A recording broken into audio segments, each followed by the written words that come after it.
An event 2 years in the making. Welcome back to the Nostalgia Birthday Party podcast.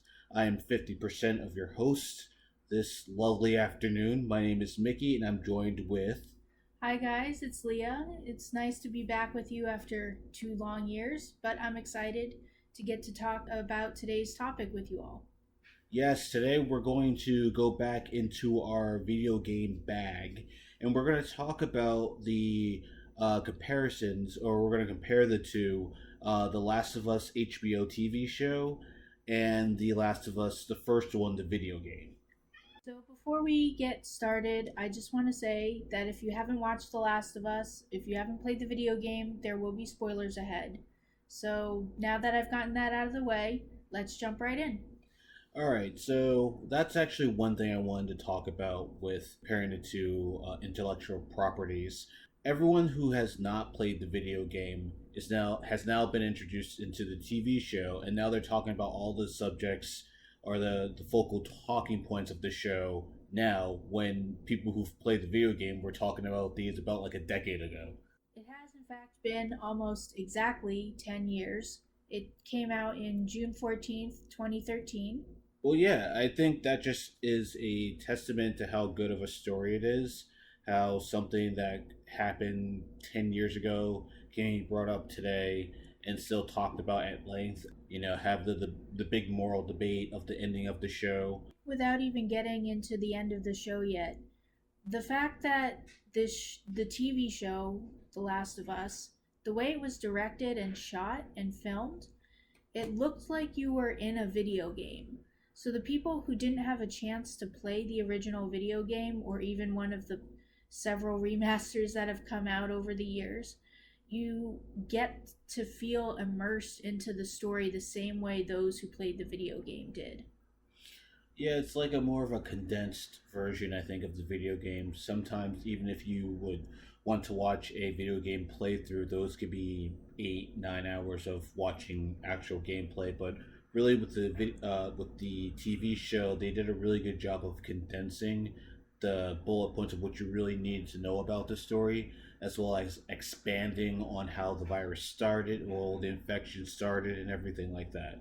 That's getting to one of the things I liked about the TV show is that when you first start out on the show, they have this public service announcement type show in the beginning of the episode that details cordyceps and basically how the cordyceps have evolved and mutated and become this sort of health crisis that no one is thinking about yet.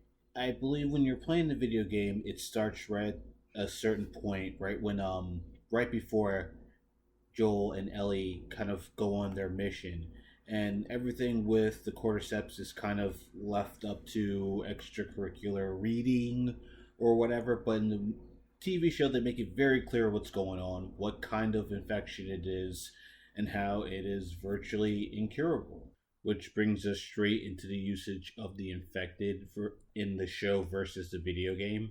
I definitely think, probably for budget reasons, there wasn't as many infected people in the show versus the video game. And I think that was actually a pretty cool move in hindsight. They're only really used when they need to be used, as opposed to most zombie TV shows. You can get over reliant on zombies being everywhere. In the show, we get the use of infected as a means of propelling the plot. For example, in episode 2, you have one of my favorite casting choices of the series, Anna Torv, playing Tess. She sacrifices herself after getting infected, and you can see the cordyceps just coming out of the infected, basically kissing her, and her sacrificing herself to let Joel and Ellie escape. I thought that was a really cool use of the infected and of sort of the behind the scenes makeup or whatever you want to call it.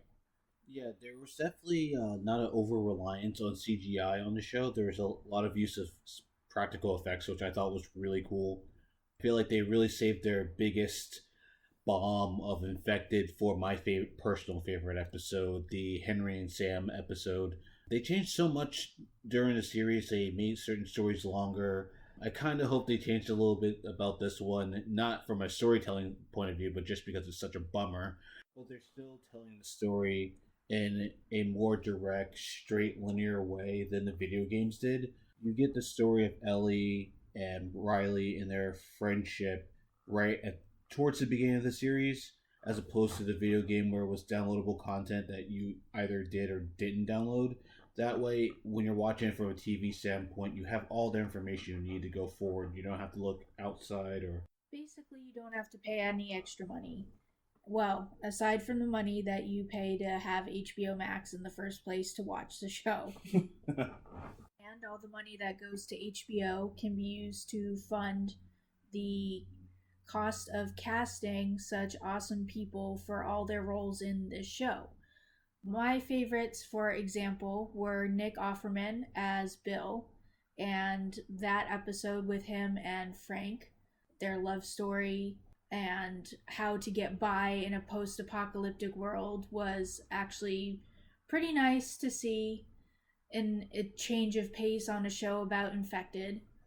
Another cool casting or cameo that popped up was Ashley Johnson, the original voice of Ellie in the video game, as Ellie's mother in a scene of her giving birth to Ellie in the show.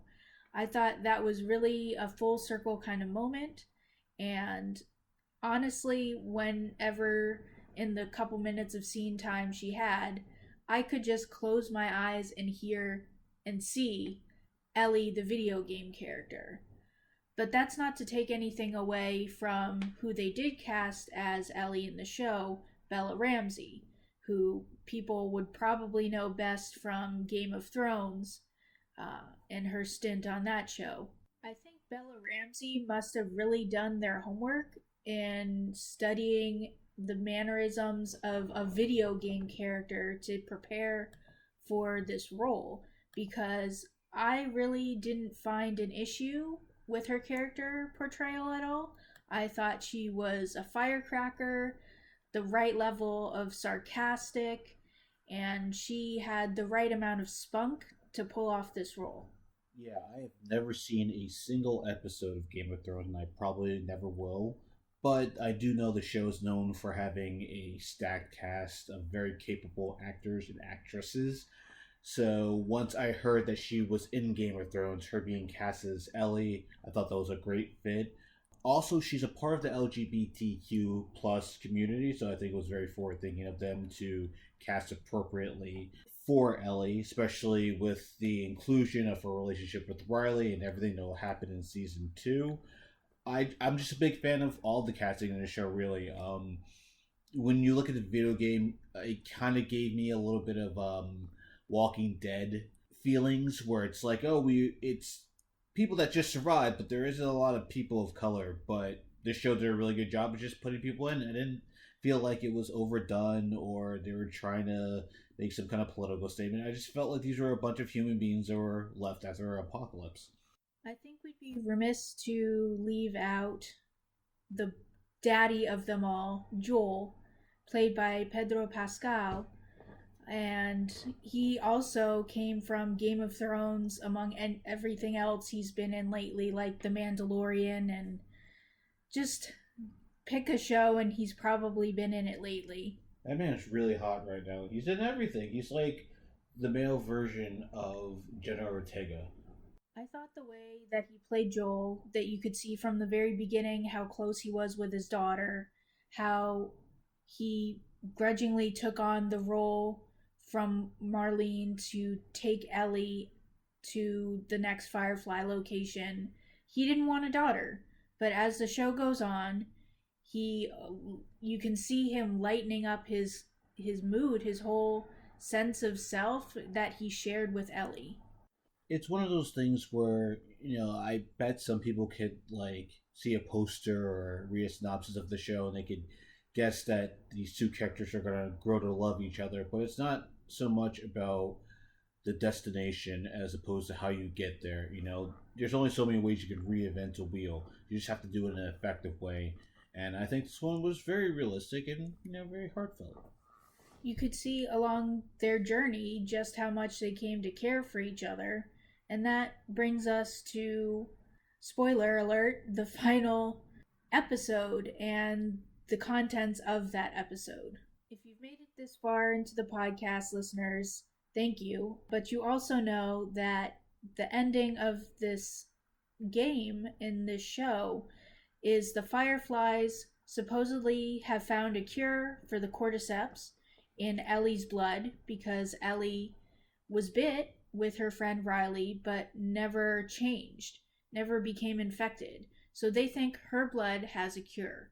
So, in order to produce this cure, in the end, they would have to kill Ellie in order to get to her brain to produce a cure for however many people are left. Maybe not billions, but maybe billions. And when Joel figures this out, that Ellie's going to have to die in order to make a cure, he goes rogue. He shoots everyone in the Firefly facility. Everybody. Everybody. The janitor, everybody. And he takes Ellie out of the procedure room while she's still unconscious and just gets the hell out of Dodge and goes back to Wyoming. That, in effect, leaves us with the big moral debate of the first season of the first game. Would you be willing to kill one person in order to save the world? And in Joel's case, he didn't want to do that.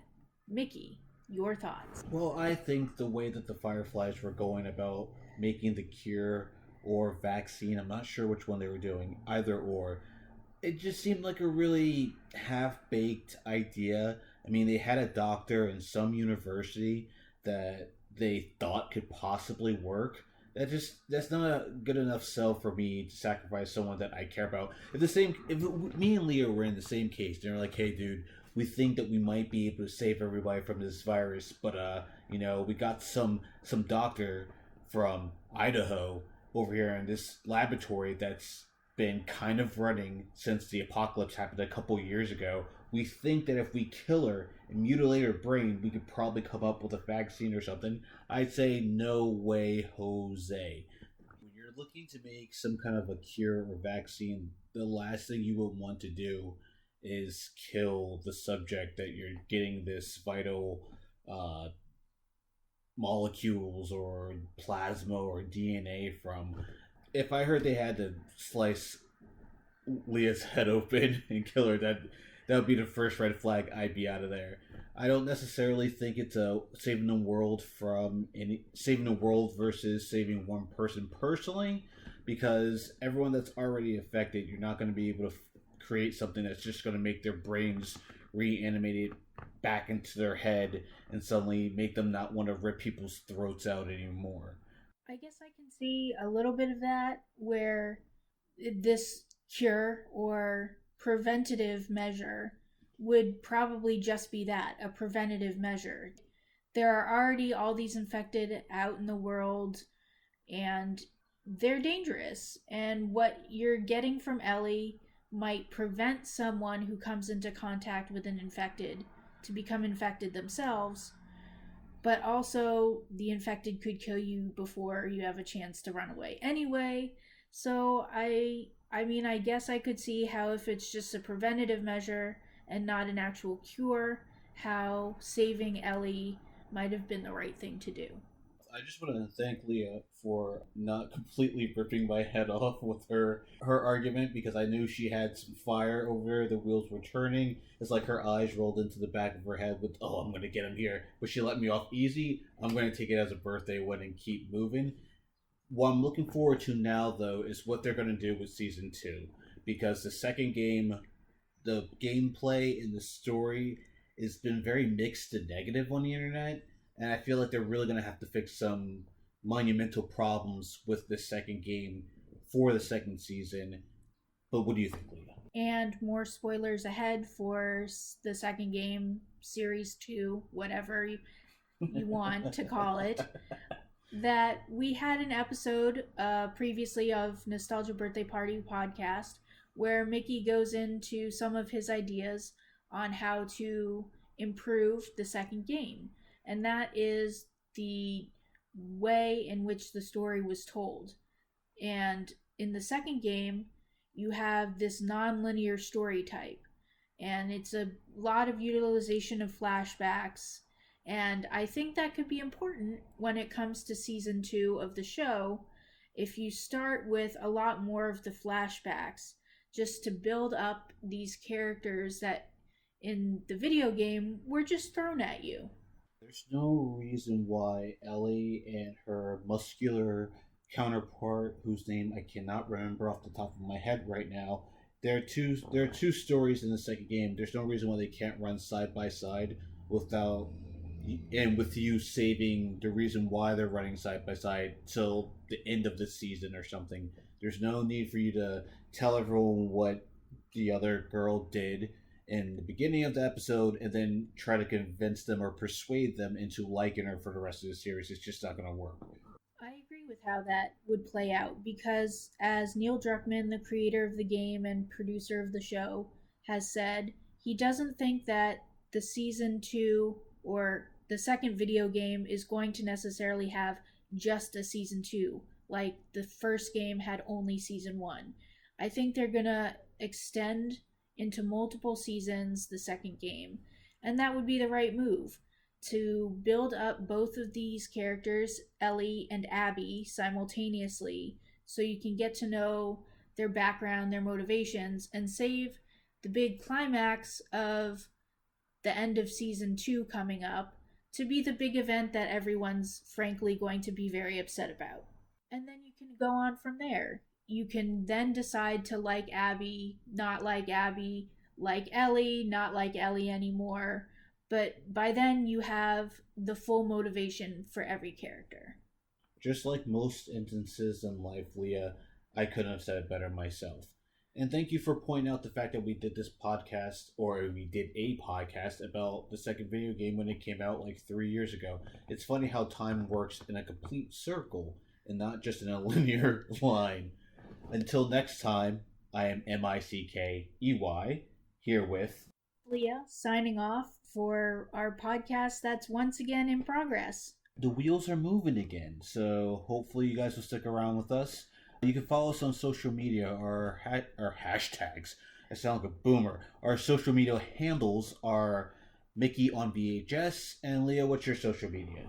House of LG, that's House of L, like the Superman L, EL, and G. Thank you for joining us once again after all these years, Thank you.